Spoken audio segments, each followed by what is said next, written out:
হযরত আদম আলাইহিস সালাম যখন এই পৃথিবীতে আগমন করলেন তখন তার শরীরটা ছিল কালো। তিনি কুশ্রী হয়ে গিয়েছিলেন, কালো হয়ে গিয়েছিলেন। আল্লাহ পাক রব্বুল আলামিন আদম আলাইহিস সালামকে বললেন যে তুমি 13, 14 এবং 15 তারিখে রোজা রাখো। হযরত আদম আলাইহিস সালাম 13, 14 এবং 15 তারিখে রোজা রাখা শুরু করলেন। আস্তে আস্তে আদম আলাইহিস সালামের রং পরিবর্তন হওয়া শুরু হইল। আগে ছিলেন কালো, এখন হয়ে গেলেন ফর্সা। সুবহানাল্লাহ। এজন্যই এই 13, 14 এবং 15 তারিখের দিনটাকে আইয়ামে বীজ বলা হয়। বীজ এটা বাইদুন শব্দ থেকে এসেছে। বাইদুন মানে হচ্ছে ফর্সা, সাদা। আদম আলাইহিস সালাম 13, 14 এবং 15 তারিখে রোজা রাখার কারণে তিনি যে ফর্সা হয়ে গিয়েছিলেন, সাদা হয়ে গিয়েছিলেন, ওই দৃষ্টিকোণ থেকেই 13, 14 এবং 15 এই 3 দিনকে আইয়ামে বীজ বলা হয়। হযরত নূহ আলাইহিস সালাম শুধুমাত্র ঈদুল ফিতর আর ঈদুল আজহার দিনগুলি ছাড়া একাধারে পুরা বছর রোজা রাখতেন। সুবহানাল্লাহ। এটা সহজ ছিল না কঠিন ছিল? আল্লাহু আকবার। তো সেই হিসাবে তো আমাদের জন্য রোজা একেবারেই কম, মাত্র 1 মাস। হযরত মূসা আলাইহিস সালাম সম্পর্কে বর্ণিত আছে, যেমন সহিহ বুখারী হাদিস নম্বর 2004। রাসূলুল্লাহ সাল্লাল্লাহু আলাইহি ওয়াসাল্লাম যখন মক্কা থেকে মদিনায় হিজরত করে চলে গেলেন, মদিনাতে যাওয়ার পরে দেখেন ইহুদিরা 10ই মুহররম আশুরা রোজা রাখে। জিজ্ঞাসা করলেন তোমরা কেন রোজা রাখো?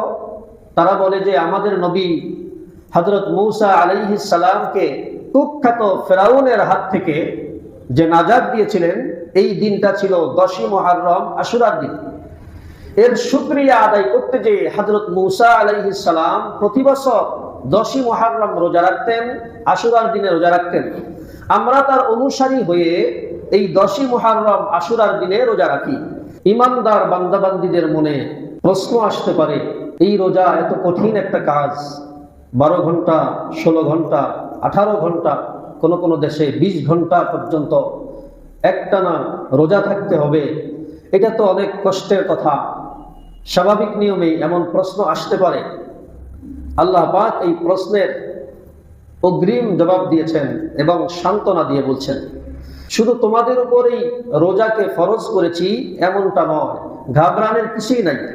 কামা কুতিবা আলাল্লাযীনা মিন ক্বাবলিকুম, যেমন ভাবে তোমাদের পূর্ববর্তী উম্মতদের উপরে রোজা ফরজ করা হয়েছিল, তেমনি ভাবে তোমাদের উপরেও ফরজ করা হয়েছে। তো স্বাভাবিক নিয়মে একটা কাজ যদি সবাই মিলে করা হয়, এইটা বেশি কষ্ট মনে হয় না। এককভাবে একটা কাজ করতে গেলে কাজটা যদি কঠিন হয় তো বেশি কষ্ট লাগে। আর কাজটা যত কঠিনই হোক, যদি সবাই মিলে যৌথভাবে করা হয়, তাহলে এটা একা করার চাইতে যৌথভাবে করার দ্বারা কষ্টটা কিছুটা কমে যায়। মুহতারাম হাজিরিন, পূর্ববর্তী উম্মতদের উপর যেই রোজা ফরজ করা হয়েছে, এ ব্যাপারে আমি আপনাদের সামনে সংক্ষিপ্ত আকারে কিছু কথা বলতে চাই। খেয়াল করুন, পৃথিবী বিখ্যাত তাফসীরের কিতাব তাফসীরে ইবনে কাসীরের ভিতরে কামা কুতিবা আলাল্লাযীনা মিন ক্বাবলিকুম এই আয়াতের ব্যাখ্যায় এসেছে। তিনি লেখেন, হযরত আদম আলাইহিস সালাম থেকে নিয়ে হযরত ঈসা আলা নবীনা আলাইহিস সালাতু ওয়াস সালাম পর্যন্ত প্রত্যেক নবী রাসূলের উম্মতদের উপরে আল্লাহ তাআলা রোজাকে ফরজ করে দিয়েছিলেন। যেমন হযরত আদম আলাইহিস সালামের উপর রোজা ফরজ ছিল আইয়ামে বীজ, অর্থাৎ প্রতি আরবি মাসের 13, 14 এবং 15 তারিখের রোজা।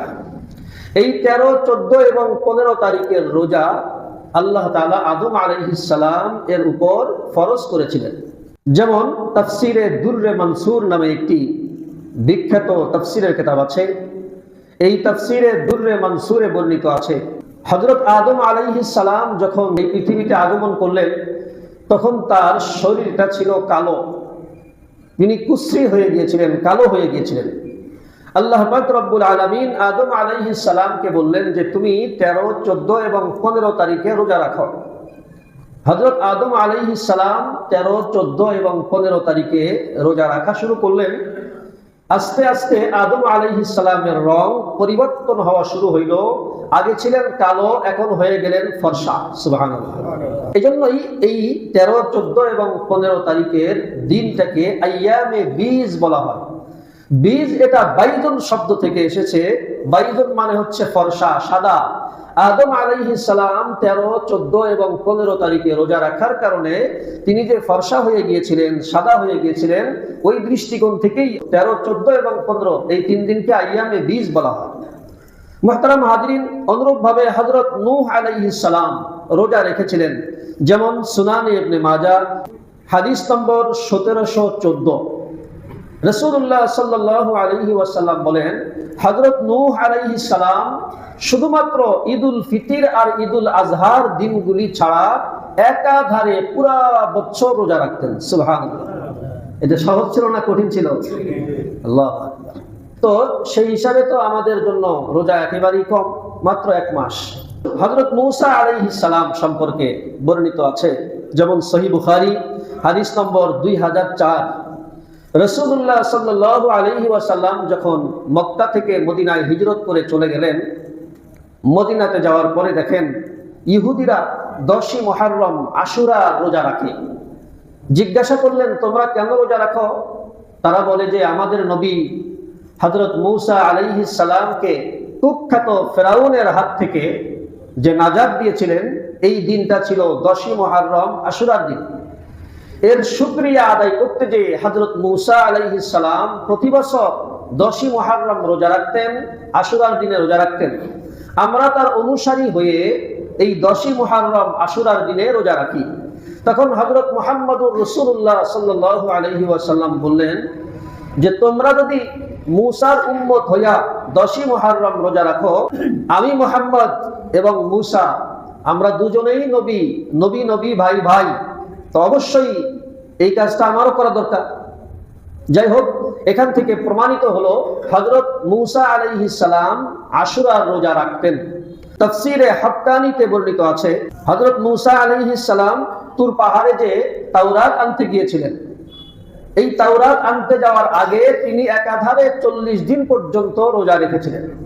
একাধারে কতদিন? 40 দিন পর্যন্ত রোজা রেখেছিলেন।